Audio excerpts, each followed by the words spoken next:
નમસ્કાર મિત્રો, મારી ચેનલમાં તમારું સ્વાગત છે।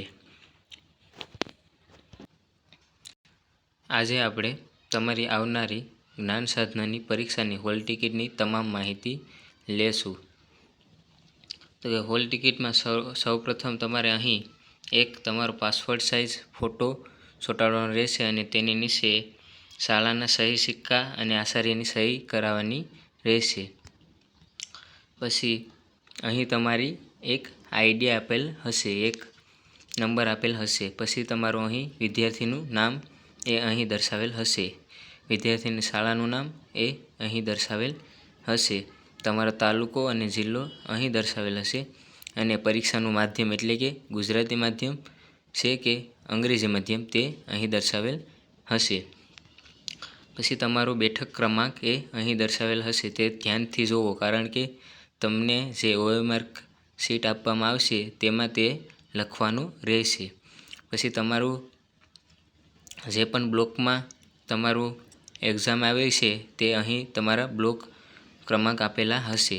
પછી પરીક્ષાની સમય અને તારીખ અહીં દર્શાવેલ હશે, જે પહેલાં 29 માર્ચ હતો ને હવે 12 એપ્રિલ કરવામાં આવ્યો છે અને સમય છે સવારના 1 થી બપોરના 1:30 વાગ્યા સુધીનો અને પરીક્ષાર્થીની સહી એટલે તમારી સહી અહીં કરવાની રહેશે અને તમારું કેન્દ્ર અને સરનામું એ અહીં આપેલું હશે, જે તમારી હોલ ટિકિટમાં દર્શાવેલ હશે।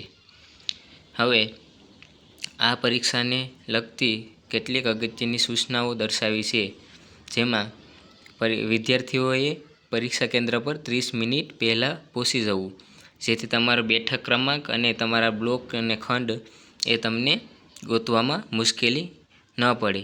પછી પરીક્ષામાં બેઠતી વખતે તમારે મોબાઈલ ફોન, કેલ્ક્યુલેટર, ગણિતના ટેબલ કે અન્ય વીજાણુ યંત્રો કે બિન આકૃતિવાળા સાહિત્ય એ પરીક્ષા ખંડમાં લઈ જવાના નથી, તે ધ્યાન રાખજો।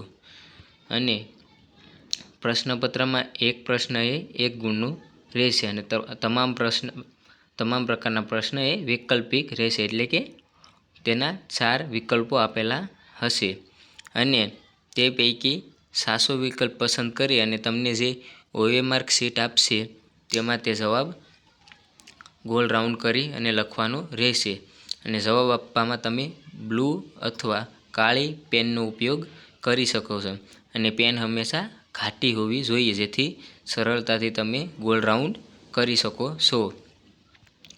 હવે તો કે તમને જે પરીક્ષાને લગતી જો મૂંઝવણ હોય તે પેપરને લગતી, તો તમે તમારા જ્યાં પણ ખંડ નિરીક્ષક હોય તેને તમે પૂછી શકો છો અને તેની સૂચનાઓનું તમે પાલન કરી કરશો। હવે આ પ્રશ્નપત્ર અને ઓએમઆર પર આપેલ સૂચનાનો કાળજીપૂર્વક અભ્યાસ કરજો। તમારા હોલ ટિકિટમાં તમારો ફોટો અને આચાર્યની સહી સિક્કા કરવાના રહેશે। હવે વર્તુળ ભરતી વખતે સાચા વર્તુળ ભરવાના અને એક જ પ્રશ્નના 2 વર્તુળ ભરવા નહીં, જો ભરશો તો તે પ્રશ્ન ખોટો ગણાશે। અને ઓએમઆરમાં તમારે પ્રશ્નની સિરીઝ એ ધ્યાનમાં રાખજો, જેથી તમને કોઈ પણ પ્રકારની મુશ્કેલી ન પડે અને અહીં તમારે પરીક્ષાર્થીની સહી એટલે તમારી સહી અહીં કરવાની છે અને તેમાં તમારા જે ખંડ નિરીક્ષક હોય તેની સહી અહીં કરવાની રહેશે।